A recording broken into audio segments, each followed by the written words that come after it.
नमो नमः. आज आपण 10वीच्या संस्कृतचा पेपर पॅटर्न म्हणजे आपला जो बोर्डाचा पेपर आहे त्याचं प्रश्नपत्रिकेचं स्वरूप कसं असणार आहे ते बघणार आहोत. संपूर्ण संस्कृत हा जो पेपर असणार आहे आपला तो एकूण 80 मार्कांचा असणार आहे. बघा इथे दिलेत गुणांक हा 80. समय म्हणजे वेळ किती असणार आहे तर होरात्रयम म्हणजे 3 तासाचा हा आपला पेपर असणार आहे. वरती लिहिलंय दशमी कक्षा कृतीपत्रिकाया प्रारूपम म्हणजे तेच की प्रश्नपत्रिकेचं स्वरूप. आपला विषय आहे संस्कृत आणि संपूर्ण संस्कृतचा हा पेपर पॅटर्न इथे आपल्याला दिलेला आहे. म्हणजे याच्यामध्ये कोणकोणते विभाग असणार आहेत आणि कोणते प्रश्न साधारण असणार आहेत हे आपण इथे बघणार आहे. म्हणजे याचा एकदा अंदाज आला की त्याप्रमाणे आपल्याला अभ्यास करायला सोपं जाईल. त्याच्यामुळे आता आपण एक एक विभाग बघूया, त्याला किती मार्क आहेत ते बघूया आणि कशावरती कुठले प्रश्न विचारले जातात हे सुद्धा याच्यामधून तुम्हाला समजेल. तर आता बघूया आपण एक एक करून. बघा पहिला विभाग आहे सुगम संस्कृतम. पहिला विभाग सुगम संस्कृतम आणि कंसात जे 8 लिहिलेलं आहे ते त्याचे मार्क आहेत. म्हणजे पहिल्या विभागाला 8 मार्क असणार आहेत. मग या विभागामध्ये काय काय येतं तर बघा त्याच्यामधला पहिला प्रश्न अ दिलेला आहे. चित्रम दृष्ट्वा नामानी लिखत म्हणजे चित्र बघून आपल्याला नावं लिहायची आहेत. म्हणजे चित्रपदकोश मधला प्रश्न आहे. याच्यामध्ये पंचतः चत्वारी म्हणजेच काय तर 5 पैकी 4 तुम्हाला चित्रांची नावं तिथे लिहायची आहेत. म्हणजे एकूण 5 दिलेले असणार आहेत पण 4 तुम्ही कोणतेही लिहू शकता. पण शक्यतो काय करायचं 5ही लिहून यायचे जेणेकरून एखाद दुसरं जर चुकलं कुठेतरी तर आपल्याला मार्क मिळू शकतील म्हणून. कंसामध्ये म्हटलंय त्यांनी केवलम दशमी कक्षा चित्रपदकोशतः म्हणजे कुठून विचारणार आहेत हे प्रश्न, कुठले चित्र असणार आहेत हे तर आपल्या 10वीच्या चित्रपदकोश यामधले चित्र तिथे दिले जाणार आहेत. आणि पुस्तकात जसे असतात तसेच दिले जातात त्याच्यामुळे आपल्याला ओळखता येतात. याच्यासाठी बघा मार्क किती असणार आहेत तर काय लिहिलंय त्यांनी 1×4 म्हणजे एका चित्राचं नाव तुम्ही व्यवस्थित लिहिलं तर 1 मार्क तुम्हाला मिळणार आहे. असे तुम्हाला 4 बरोबर लिहायचे आहेत त्याच्यामुळे हा 4 मार्कांचा प्रश्न झाला. आता पुढे बघूया. आ प्रश्न दिलाय संख्या हा अक्षरैही वा अंकैही लिखत. आता ज्या आपल्याला 1 ते 100 संख्या झालेल्या आहेत आपल्याला 9वीलाच झाल्या होत्या त्याच्यामुळे त्या संख्या आपल्याला काय करायच्या आहेत तर अक्षरात दिल्या असतील तर अंकात लिहायचं आणि अंकात दिलेल्या असतील तर अक्षरात लिहायच्या आहेत. आपल्याला 1 ते 50 संख्या 8वीलाच झाल्या होत्या आणि त्याच्या पुढच्या 9वीला झालेल्या आहेत. त्याच्यामुळे तुम्हाला आता 10वीला त्या सगळ्या 1 ते 100 संख्या यायला पाहिजेत. तर त्या किती असतील तर त्यांनी लिहिलंय 3 पैकी 2 म्हणजे तुम्हाला 3 दिलेले असतील त्यापैकी कोणत्याही 2 तुम्ही व्यवस्थित लिहायच्या आहेत. आणि त्याला किती मार्क असणार आहेत तर एका संख्येला 1 मार्क. असे जर तुम्ही 2 बरोबर लिहिले तर तुम्हाला 2 मार्क तिथे मिळणार आहेत. त्याच्यानंतर त्याच्यातला ई प्रश्न आहे बघा. समयस्तंभ मेलनम कुरुत. समयस्तंभ म्हणजेच काय तर समय म्हणजे आपल्याला जे घड्याळ झालेलं आहे वेळ आपल्याला झालेली आहे तर त्याच्यासाठी स्तंभ मेलन म्हणजे जोड्या लावण्यासाठी मॅच द पेअर्स साठी हा प्रश्न असणार आहे. जसं अ आणि आ गटामध्ये 2 गटामध्ये दिलेलं असतं आपल्याला फक्त जोड्या लावायच्या असतात तसा हा प्रश्न असणार आहे. याला मार्क किती आहेत बघा तर अर्ध्या मार्कासाठी 1 आहे. म्हणजे असे 4 दिलेले असतील तुम्हाला जे अर्ध्या मार्कासाठी असतील आणि टोटल त्याचे मार्क होणार आहेत 2. म्हणजे 4 बरोबर लिहायचे तुम्हाला कारण ते अर्ध्या मार्कासाठी आहेत. म्हणजे बघा चित्रपदकोश पहिला प्रश्न झाला. सुगम संस्कृतम मध्ये काय काय आहे बघा. चित्रपदकोश किती मार्कांसाठी 4 मार्कांसाठी झालं. संख्या किती मार्कांसाठी 2 मार्कांसाठी झालं. म्हणजे 4 आणि 2 6 झाले. आणि समयस्तंभ म्हणजे समय आपल्याला विचारणार आहेत ते 2 मार्कांसाठी म्हणजे हे 4 अधिक 2 6 आणि अधिक 2 8 असा हा पहिला विभाग असणार आहे आपला सुगम संस्कृतम 8 मार्कांसाठी. म्हणजे हे तर अगदी आपल्या हातचे मार्कच आहेत. चित्रपद कोश आपल्याला पहिल्यांदाच झालेला आहे सुरुवातीलाच, संख्या सुद्धा आपल्याला माहिती आहेत आणि समय सुद्धा आपल्याला झालेलं आहे. त्याच्यामुळे हा अगदी पहिला विभाग 3 प्रश्नांचा सोपा आहे, याच्यात आपले मार्क जायला नकोत. त्याच्यानंतर पुढे बघूया. पहिला विभाग झाल्यानंतर दुसरा विभाग आहे द्वितीय विभाग गद्यम. गद्य हा किती मार्कांसाठी आहे तर 20 मार्कांसाठी हा असणार आहे. तर आता या विभागामध्ये काय असणार आहे साधारण तर तुम्हाला 2 पॅरेग्राफ दिले जाणार आहेत.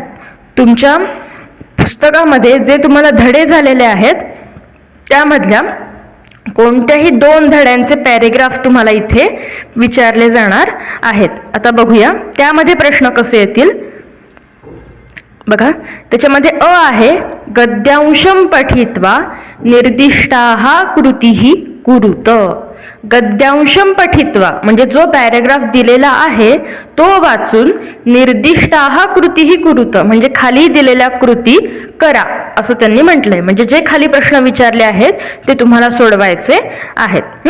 कंसात म्हटलंय 80 ते 100 शब्दयुक्त गद्यांश दातव्य. म्हणजे साधारण तो पॅरेग्राफ जो असणार आहे तो 80 ते 100 शब्दांचा असणार आहे. असाच तुम्हाला तो दिला जातो. आता हा जो अ प्रश्न आहे त्याला 7 मार्क आहेत. आणि पुढचा आ प्रश्न सेम तसाच आहे गद्यांशम पठित्वा निर्दिष्टाः कृतीः कुरुत. कारण मी आत्ताच म्हटलं की 2 पॅरेग्राफ असणार आहेत त्याच्यामुळे त्याच्यावरती जे प्रश्न विचारले जाणार आहेत ते साधारण सारखेच असणार आहेत. पण ते 2 पॅरेग्राफ वरती असल्यामुळे हे 2दा त्यांनी इथे लिहिलंय अ आणि आ मध्ये आणि त्या दोघांनाही 7-7 मार्क आहेत. म्हणजे या 20 मार्कांपैकी आपले 7 + 7 म्हणजे 14 मार्क इथेच झालेले आहेत. मग आता निर्दिष्टाः कृतीः कुरुत मग साधारण कोणते प्रश्न येणार त्याच्यामध्ये तर अ म्हणजे पहिल्या पॅरेग्राफ मध्ये सुद्धा आणि आ म्हणजे दुसऱ्या पॅरेग्राफ मध्ये सुद्धा हे सेमच साधारण प्रश्न असणार आहेत. तर कुठले प्रश्न आहेत ते बघूया. पहिला विचारणार आहेत ते आपल्याला अवबोधनम. आता याच्यामध्ये एकूण 4 पैकी 3 कोणत्याही कृती तुम्हाला करायच्या आहेत. आता इथे त्यांनी जास्ती कृती दिलेल्या आहेत पण त्यापैकी तुम्हाला कोणत्याही 4 विचारणार आहेत पेपरमध्ये. आता या एकूण किती आहेत बघा 6 आहेत एकूण इथे दिलेल्या. पण ते आपल्याला कोणत्याही 4 विचारणार आणि त्यापैकी सुद्धा आपल्याला 3 लिहायच्या आहेत. मग साधारण कोणते प्रश्न आहेत ते बघा. पहिला दिलाय त्यांनी उचितम कारणम चित्वा वाक्यम पुनर्लिखत किंवा त्यालाच म्हटलंय उचितम पर्यायम चित्वा वाक्यम पुनर्लिखत म्हणजे योग्य पर्याय निवडून वाक्य तुम्हाला पुन्हा लिहायचं आहे. म्हणजे तुम्हाला रिकामी जागा दिलेली असते आणि हे ऑप्शन्स दिलेले असतात 2. तर त्यापैकी योग्य पर्याय निवडून आपल्याला ते वाक्य काय करायचं आहे पूर्ण करायचं आहे. तर अभ्यासपत्रम जे आहे आपलं त्याच्यामध्ये तुम्हाला अशी वाक्य दिसतील उचितम कारणम चित्वा वाक्यम पुनर्लिखत. तर त्याप्रमाणे इथे प्रश्न विचारला जाणार आहे. त्याच्यानंतर कह कम वदती म्हणजे कोण कोणास म्हणालं ते आपल्याला लिहायचं आहे. पण म्हटलंय संवादात्मक पाठान वर्जयित्वा म्हणजे ज्या पाठांमध्ये संवाद आहे त्या पाठातले इथे वाक्य विचारले जाणार नाहीत. तर बाकीचे जे तुमचे धडे आहेत त्याच्यातलं इथे विचारलं जाऊ शकतं की कोण कोणास म्हणालं. आणि ते लिहिताना तुम्हाला माहितीये की कह कम वदती मध्ये लिहिताना जो ते वाक्य म्हणतोय त्याची आपण प्रथमा विभक्ती वापरतो आणि ज्याला म्हणतोय त्याची द्वितीया विभक्ती आपण वापरतो. हे विशेष करून त्याच्यामध्ये पाहिलं जातं. त्याच्यानंतर बघा पुढचा प्रश्न असणार आहे पूर्ण वाक्येन उत्तरम लिखत म्हणजे पूर्ण वाक्यात आपल्याला उत्तर लिहायचं आहे. जो प्रश्न दिला असेल त्याचं पूर्ण वाक्यात उत्तर लिहिणे. त्याच्यानंतर वाक्यम पुनर्लिखित्वा सत्यम वा असत्यम इति लिखत म्हणजे तुम्हाला एखादं वाक्य दिलेलं असेल ते तुम्हाला लिहून घ्यायचंय पहिल्यांदा आणि मग तुम्हाला ते सत्य आहे की असत्य आहे हे सांगायचं आहे. सत्यम असेल तर सत्यम असं लिहायचं आणि असत्य असेल तर असत्यम असं तुम्हाला लिहायचं आहे. पण त्यासाठी वाक्य लिहून घेणं गरजेचं आहे दिलेलं. पुढचा प्रश्न आहे एषः गद्यांशः कस्मात पाठात उद्धृतः. आता या प्रश्नाचं सुद्धा काही जणांना समजत नाही की इथे काय करायचं नेमकं. तर जो दिलेला पॅरेग्राफ आहे तो कोणत्या धड्यातून किंवा कोणत्या चॅप्टर मधून घेतलेला आहे त्याचं नाव आपल्याला तिथे लिहायचं आहे. आता समजा तो पॅरेग्राफ जो आहे तो धेनुर्व्याघ्रः पलायते या धड्यातला असेल तर तुम्हाला तेच लिहायचंय की एषः गद्यांशः धेनुर्व्याघ्रः पलायते पाठात उद्धृतः या धड्यातून तो घेतलेला आहे. असं ते तुम्हाला लिहायचं आहे. त्याच्यानंतर पुढचा प्रश्न आहे अमरकोशात शब्दम योजयित्वा वाक्यम पुनर्लिखत. आता तुम्हाला तिथे वाक्य दिलेलं असेल आणि त्या वाक्यामध्ये एखाद्या शब्दाला अंडरलाईन केलेली असेल. मग त्या शब्दासाठी अमरकोशातला म्हणजेच समानार्थी शब्द निवडून तुम्हाला तिथे लिहून ते वाक्य पुन्हा लिहायचं असणार आहे. म्हणजे पहिला आपण जे बघितलं अवबोधनम त्याच्यामध्ये साधारण हे प्रश्न असू शकतात. याच्यापैकी 4 विचारणार कोणतेही, पण त्याच्यापैकी 3 सोडवायचे आहेत तुम्हाला. त्याच्यामुळे ते 3 मार्कांसाठी आहे. म्हणजे एक कृती 1 मार्कासाठी असं 3 लिहिले तुम्ही की 3 मार्क तुम्हाला मिळणार आहेत. त्याच्यानंतर पुढे आहे शब्दज्ञानम. याच्यामध्ये कोणते प्रश्न आहेत तर ते बघूया आपण. हे सुद्धा 3 पैकी 2 तुम्हाला व्यवस्थित सोडवायचे आहेत. पण इथे तुम्हाला बरेच दिलेले आहेत की साधारण कोणकोणते येऊ शकतात हे समजण्यासाठी म्हणून त्यांनी दिलेले आहे. तर बघा पहिलं आहे त्यातलं 2 धातू साधित अव्यये किंवा विभक्त्यंत पदे चित्वा लिखत. असा प्रश्न असतो. म्हणजे आता तुम्हाला माहिती की पॅरेग्राफ दिलेला असतो त्याच्यातलं एकतर त्वांत शोधा, लबंत शोधा, तुमंत शोधा असं तुम्हाला विचारलेलं असतं. तसं स्पष्ट उल्लेख तिथे असणार आहे की त्वांत शोधा या पॅरेग्राफ मधलं, लबंत शोधा, तुमंत शोधा, किंवा असंही असेल की या पॅरेग्राफ मधली सप्तमी विभक्तीची रूप शोधून लिहा, तृतीया विभक्तीची रूप शोधून लिहा, असे प्रश्न याच्यामध्ये असू शकतात. आणि तुम्हाला ते 2 लिहायचे आहेत, 2 अव्यय शोधून लिहायची आहेत. साधारण 1 अर्ध्या मार्काला असं तुम्हाला तिथे विचारलं जाणार आहे. म्हणजे हा पूर्ण प्रश्न 1 मार्कासाठी तुमचा आहे. असे 2 अर्धे लिहिले की 1 मार्क तुम्हाला मिळतो. पुढे प्रश्न निर्माणम कुरुत. प्रश्न निर्माण करा असा प्रश्न तुम्हाला असणार आहे. त्यासाठी वाक्य जे दिलं जाईल त्याच्यामध्ये अंडरलाईन केलेली असेल आणि त्या अंडरलाईन केलेल्या शब्दाचं लिंग विभक्ती वचन ओळखून तुम्हाला किम सर्वनामाचं योग्य रूप वापरून तिथे प्रश्न तयार करायचा असणार आहे. पुढचं आहे विशेषणम विशेष्यम. म्हणजे विशेषण आणि विशेष्य एकतर ते कसं येईल मेलनम कुरुत, चयनम कुरुत किंवा चतुर्थ पदम लिखत. म्हणजे एकतर जोड्या लावायला येऊ शकतं ते, किंवा तुम्हाला सांगितलं जाईल पॅरेग्राफ मधून शोधून लिहा. या पद्धतीने ते तुम्हाला लिहायचं असेल. त्याच्यानंतर पुढचं आहे संधीही. संधी विचारणार तुम्हाला. एकतर काय विचारतील त्याच्यामध्ये पूर्वपदम लिखत, उत्तरपदम लिखत, विग्रहम लिखत किंवा चतुर्थ पदम लिखत. आता तुम्हाला माहिती आहे संधी म्हणजे साधारण 2 तरी शब्द एकत्र आलेले असतात. ते जेव्हा आपण फोडतो तेव्हा 2 शब्द वेगळे होतात. 2 पेक्षा जास्त सुद्धा असू शकतात. पण जर 2 शब्द असतील त्याच्यामध्ये तर पहिला जो शब्द आहे त्याला आपण पूर्वपद म्हणतो, दुसरा आहे त्याला उत्तरपद म्हणतो. मग जर तुम्हाला पूर्वपद दिलेलं असेल तर उत्तरपद विचारतील, किंवा दुसरं पद दिलेलं असेल तर पहिलं विचारतील. अशा पद्धतीने ते विचारू शकतात. किंवा डायरेक्ट विग्रहच विचारतील तुम्हाला पूर्ण. विग्रह सुद्धा विचारू शकतात किंवा उलट विचारू शकतात. संधी करायला सांगू शकतात, विग्रह दिलेला असेल. या पद्धतीने असू शकतं. आणि पुढे लकारम लिखत म्हणजे लकार लिहायचा आहे तुम्हाला. वाक्य दिलेलं असेल त्या वाक्यामध्ये क्रियापदाला अंडरलाईन केलेली असेल आणि तो लकार कुठला आहे, लोट लकार आहे, लंग लकार आहे, लोट लकार आहे, विधिलिंग आहे, कलरुट लकार आहे, तुमचं परोक्ष भूतकाळ आहे, जे काही असेल ते तुम्हाला आतापर्यंत झालेले सगळे लकार. त्यासाठी लकारांचे प्रत्यय पाठ हवेत. तर ते वाक्यातलं ते क्रियापद बघून कोणता प्रत्यय लागलाय हे व्यवस्थित विचार करून तुम्हाला तिथे जो लकार असेल तो तिथे लिहायचा आहे. समजा लोट असेल तर लोट लकार ह असं तुम्हाला तिथे लिहायचं आहे. म्हणजे हा जो शब्दज्ञानम प्रश्न आहे तो 2 मार्कांसाठी असणार आहे. 2 कृती व्यवस्थित सोडवायच्या आहेत, या दिलेल्यांपैकी कोणत्याही 2. आता इथे 5 दिल्यात, पण याच्यापैकी तुम्हाला 3च विचारणार परीक्षेत, त्यापैकी 2 लिहायच्यात. पुढचा प्रश्न काय आहे बघा, पृथक्करणम. तर याच्यामध्ये काय आहे, तर पहिला म्हटलंय घटना क्रमेण योजयत. एकतर तुम्हाला माहिती आहे की तुम्हाला असे प्रश्न झालेले आहेत अभ्यासपत्रांमध्ये की घटना दिलेल्या असतात ज्या की पुढे मागे दिलेल्या असतात, पण त्या धड्यामध्ये कशा पद्धतीने घडलेल्या आहेत, पहिल्यांदा कुठली घटना घडली आहे, नंतर काय झालंय, त्याच्यानंतर काय झालंय आणि शेवटी काय झालंय, अशी 4 वाक्य तुम्हाला दिलेली असतात.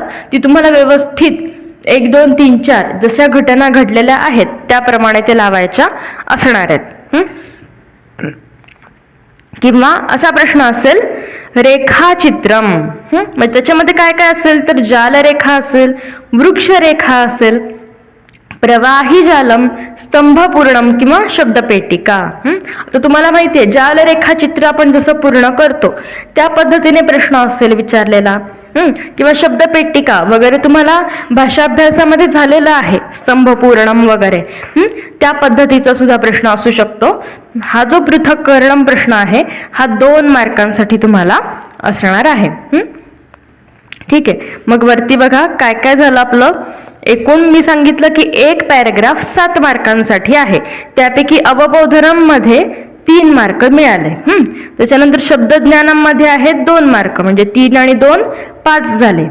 आणि त्याच्यानंतर पृथक्करणम मधले हे 2 मार्क, म्हणजे झाले किती एकूण 7 मार्क इथे झालेले आहेत. असेच सेम हेच प्रश्न तुम्हाला दोन्ही पॅराग्राफ मध्ये बघायला मिळणार. म्हणजे इथे जो होता गद्यांशम पठित्वा निर्दिष्ट कृती ही कुरुत, त्यामध्ये सुद्धा हेच प्रश्न असणार. आणि दुसरा जो आहे पॅराग्राफ त्याच्यामध्ये सुद्धा साधारण हेच प्रश्न असणार आहेत. आता 7-7 तर झाले. हे 7 मार्क कशाचे ते आपल्याला कळाले. म्हणजे 20 मार्कांपैकी 14 मार्क कशाचे आहेत ते समजलं. आता राहिलेले 6 मार्क कशाचे आहेत ते आपण बघूया. यातला आता ह्रस्व ई हा प्रश्न आहे. गद्यांशम पठित्वा सरलार्थम लिखत, हा प्रश्न आहे. तो प्रश्न असणार आहे 4 मार्कांसाठी. तर याच्यामध्ये काय दिलेलं असणार आहे तुम्हाला, तर आपल्या पुस्तकामध्ये जे नाट्यस्तबक म्हणजे जे 3 नाटकांचे आपल्याला छोटे छोटे प्रसंग दिलेले आहेत, किंवा नदी सुक्त जे आहे त्याच्यामधले हे आपले जे संवादात्मक पाठ आहेत त्याच्यामधले तुम्हाला एक छोटासा पॅराग्राफ किंवा काही भाग त्याच्यातलं दिला जाईल आणि त्याचं तुम्हाला मराठीमध्ये ट्रान्सलेशन करायचं आहे, भाषांतर त्याचं लिहायचं तुम्हाला आहे. तर साधारण तो 4-5 वाक्यांचा पॅराग्राफ दिलेला असणार आहे, ज्याचं तुम्हाला तुमच्या माध्यम भाषेमध्ये म्हणजे मराठी असेल तर मराठीमध्ये तो भाषांतरित करायचा आहे. हे 4 मार्कांसाठी आहे. आणि राहिलेले 2 मार्क बघा, दीर्घ ई प्रश्न असणार आहे. माध्यम भाषया उत्तरम लिखत, म्हणजे मराठीमध्ये उत्तर लिहायचं किंवा तुमची जी माध्यम भाषा असेल त्याच्यामध्ये म्हटले 2 पैकी 1, म्हणजे तुम्हाला 2 दिलेले असतील प्रश्न, त्याच्यापैकी कोणताही एक प्रश्न तुम्हाला लिहायचा आहे. आता त्यांनी म्हटलंय केवलम स्वाध्यायाधारितम, म्हणजे तुमच्या भाषाभ्यासामध्ये जे प्रश्न आहेत त्याच्यातलेच तुम्हाला तिथे प्रश्न विचारले जातील. म्हणजे तुम्हाला माहिती आहे माध्यम भाषा म्हणजे जसं की व्यसने मित्र परीक्षेमध्ये काकेन कह उपाय उक्तः, कावळ्याने कोणता उपाय सांगितला हा प्रश्न, किंवा अमूल्यम कमलम याच्यामध्ये सुदासह किमर्थम कमलम विक्रेतुम न इच्छती, म्हणजे सुदास कशासाठी ते कमळ विकू इच्छित नव्हता. यासारखे 2 कोणतेही प्रश्न तुम्हाला दिलेले असतील आणि त्यापैकी 1 तुम्हाला सोडवायचा आहे, त्याच्यासाठी 2 मार्क तुम्हाला आहेत. म्हणजे हे 2 मार्क झाले. त्याच्यानंतर आपण बघितलं आता पॅराग्राफचं भाषांतर करायचं ते 4 मार्क, आणि हे 6 मार्क झाले, 4 आणि 2 6, आणि वरती आपले 14 मार्क झाले होते. मग 14 आणि 6 20 झाले. असा हा 20 मार्कांचा द्वितीय विभाग पूर्ण झालेला आहे. द्वितीय विभाग झाला आपला 20 मार्कांचा, सुगम संस्कृतम मध्ये 8 मार्क आहेत, म्हणजे हा 28 मार्कांचे हे 2 विभाग आपण बघितले. आता पुढचा एक विभाग बघूया. तृतीय विभाग पद्यम, म्हणजे पद्य हा तृतीय विभाग आपला असणार आहे. किती मार्कांसाठी आहे बघा, 18 मार्कांसाठी आहे. आता आपल्या पेपरमध्ये ऑप्शन्स असणार आहेत, त्याच्यामुळे ते समजून घेऊन आपल्याला व्यवस्थित पेपर सोडवायचा आहे. बघा त्याच्यामध्ये पहिला असणार आहे प्रश्न, पद्यांशम पठित्वा निर्दिष्टाः कृतीः कुरुत, म्हणजे पद्यांश दिलेला असणार आहेत, म्हणजे श्लोक दिलेले असतील, सुभाषित तुम्हाला दिलेली असतील आणि ते बघून तुम्हाला खाली जे प्रश्न आहेत ते सोडवायचे आहेत. पहिला साधारण प्रश्न त्याच्यातला बघा, पूर्ण वाक्येन उत्तरम लिखत, म्हणजे तुम्हाला सुक्ती सुद्धा झालाय, युग्ममाला झालाय. हे जे आपण पाठ केलेले आहेत श्लोक, त्याच्यातलेच तुम्हाला श्लोक दिलेले असतील आणि प्रश्न विचारले जातील. पूर्ण वाक्यात उत्तर लिहायचं असा एक प्रश्न असू शकेल.